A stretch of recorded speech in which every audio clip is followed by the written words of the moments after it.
Okay, Memorial Day is finally come and gone, and now it's time to stop planting up your flowers and vegetables outside. There's a few that are by far our favorite to work with, and I'd like to just go over them real quick and then give you a hint on the back end of this video on how to be successful when planting any flowers, in my humble opinion.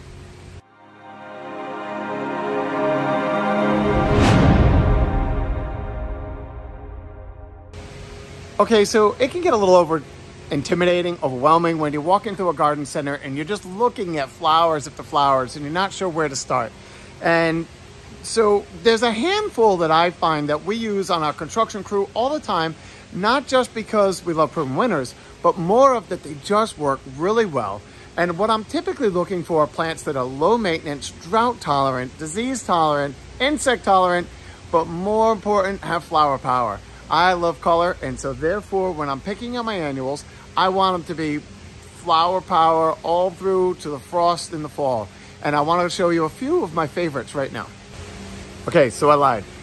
I just have to kind of put a stipulation.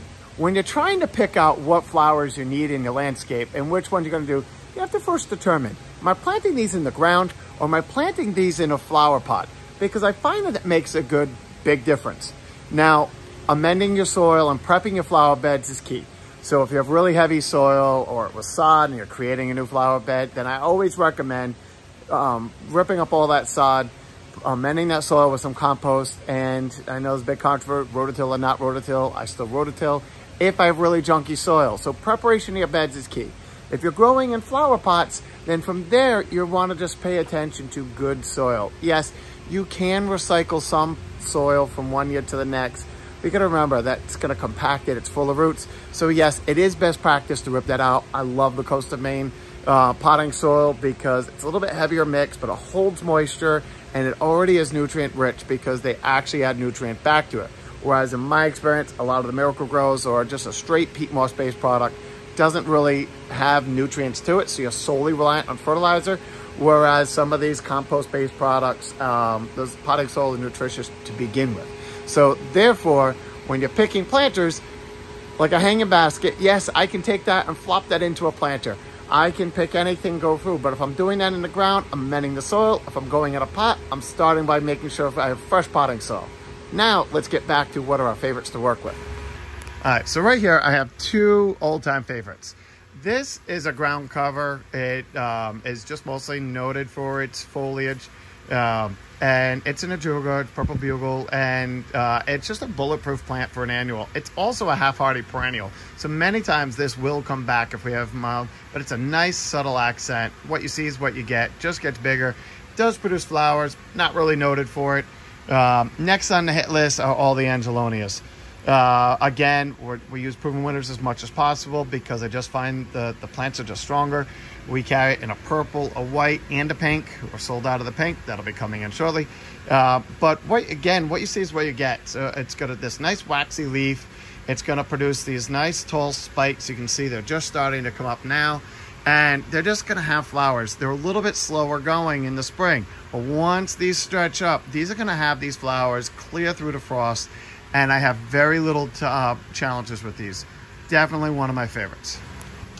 I'd say the next are two of these. Euphorbia Diamond Frost. Again, what you see is what you get. This plant is just a bulletproof plant for full hot sun.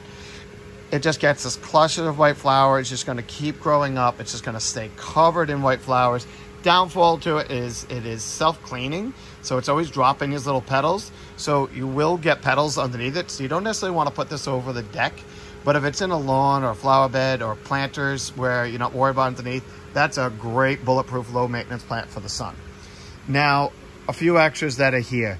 These Stratosphere Pink Goras. We carry these in pink and white. Another very cool annual.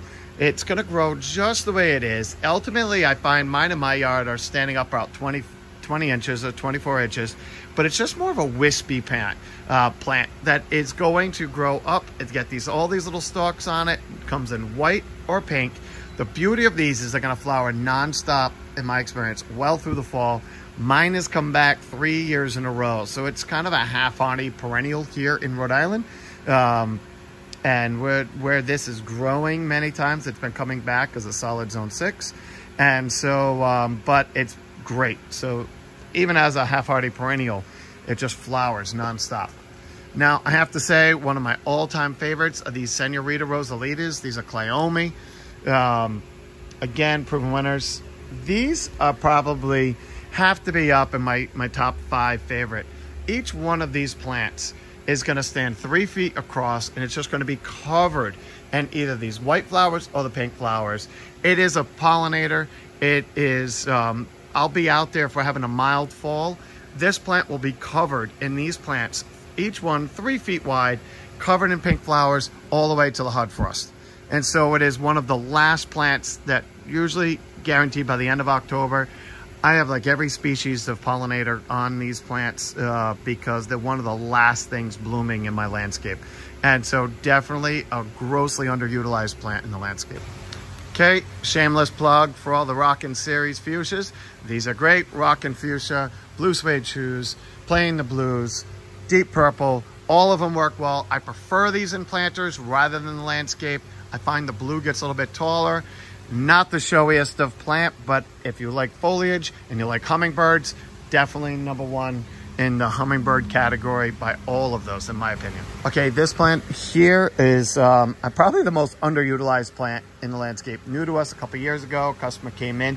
Reason being is they don't flower until the fall. But if you're looking for a shade plant and you want some annuals and you want some colors, they get these cool purple flowers well into the fall. They just need the short days to stop blooming. So you plant them now, let them get established, maybe give them a couple pinches. You can see right here. I'll take these and just pinch off the top of them, and then it'll just keep branching. And then by fall, when this, or I should say late summer, when this starts throwing out flowers, it's gonna flower well through the fall. Really underutilized because in the spring, it doesn't look like much. But if you're looking for color for shade, that's a cool plant for an alternative to some of the other coleus. Okay, Old Faithful for me. I've been installing this for 20 years. Very, very cool plant. It is Victorian Blue Salvia. All the salvias are just flowering machines. Put this in. Again, underutilized because here in the shop, very rarely does it have flowers because the fact that it takes a while to get going. But if you like what is a close to a blue flower, there's very few true blues in the landscape. There are always some kind of purple. But at the same time, this is gonna just keep branching. It's gonna fill out, and it's gonna be nonstop bluish purple flowers all summer long, bulletproof in the landscape. I love this plant. And it goes right along with the golden butterflies, the agaranthemums. We carry these in white and yellow. These almost have, they're like little daisies. They almost look like mums. This is another one that I put in the landscape and maybe cut it back a couple times, but each one is just gonna keep filling out, and it's gonna keep throwing these yellow daisy flowers. And if you pinch them and give them a little space, they almost look like a mum. And this is something that we use all the time in the landscapes because all these plants we're talking about today, they're just gonna flower nonstop, and I just never have any problems clear through the fall, and many times don't even have to plant mums because the flower garden is still in bloom. Okay, so finally I want to show you this one other plant that, now we have lots of, I love all the proven winter plants, but this selection we're talking about now, tried and true, things we use all the time. So when we're doing big plantings for clients, these are the plants that we're using because I just want to make sure that customers have constant color and as low maintenance as possible. Now, customers routinely are coming in that are out near the water or have window boxes in full sun. They want something as an alternative to Vinca vine that has always been used in their flower pots. And this plant here is a great alternative. So this plant is called Mezu. It's a simple plant. It doesn't look like much right now, but as we heat up, this plant is just gonna cascade down. We use this around our display ponds all the time because it's so drought tolerant with these waxy leaves.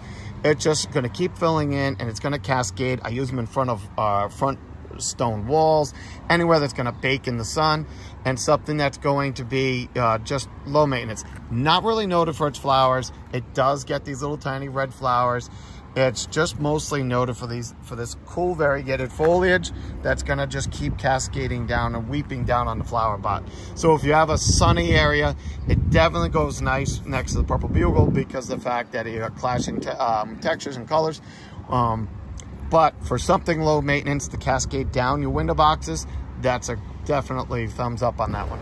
Okay, so I know we covered a lot. Those are just some of my favorite plants, some of the things. Now the key to getting these things to, when you're planting them up, routinely the ground may be dry. We very rarely want to be out there in the mud and the rain. So if you're sitting there on a sunny day and you're starting to plant these plants, we routinely will go out there, you start laying them out, trying to figure out how you're going to plant these up, in what order.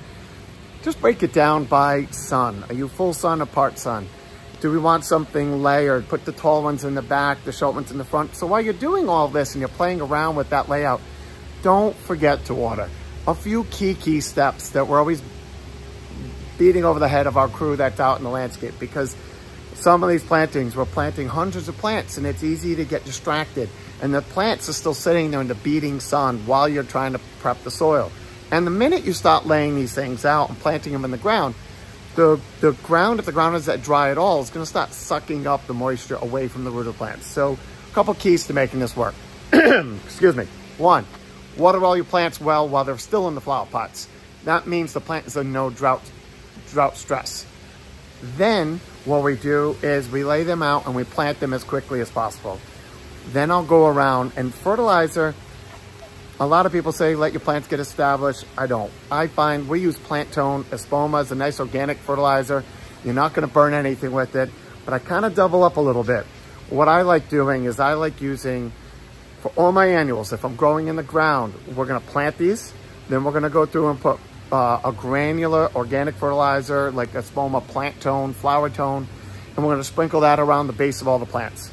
Then I'm going to mulch over everything.